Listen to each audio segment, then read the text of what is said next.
na. Sana mag-produce na. Oops. Tingnan natin. Uy, may nilabas siya, sir. Meron na. Success! At least may link na. Ay, sorry. Ayos! O, diba? Ito na lang yung ayusin ko yung screen, di mabasa eh. Bagay, hindi naman nakaka-apay ko.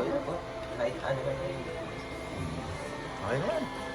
Kasi ito, maano ka Tapos rin ilagay natin mamaya yung ano. Pag nag-present ka sa school, part ka ng ma-market kayo namin, sir. Gusto ko rin kasi mag-kopyahin yung ano, yung invention nito. Para hindi na ako bibili ng film. Ay, pwede ko po kayo bigyan ng isang bagay. And para So hindi pala STL ang kailangan dito. G-code. G-code pala to. So pag magde-design tayo, i-save natin as G-code. Oh, okay. Ay! Tagalin ko. Baka madami ko.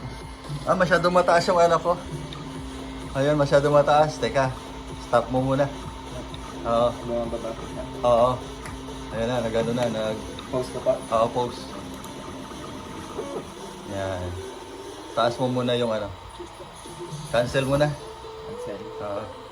Kasi sumasama yung ano. Masyado mataas, i-adjust ko lang yung Sure cancel ko na pa. sure cancel. Okay. I-up mo tong ano, nozzle. Ay, yung print head. Saan pa? Dito sa ano, sa control. Punta ka sa taas, control. Pindutin mo tong ano, up. Sige. Sige. Yung ano pala.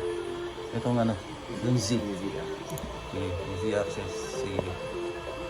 Okay. Hindi, titigil ko sa'yo.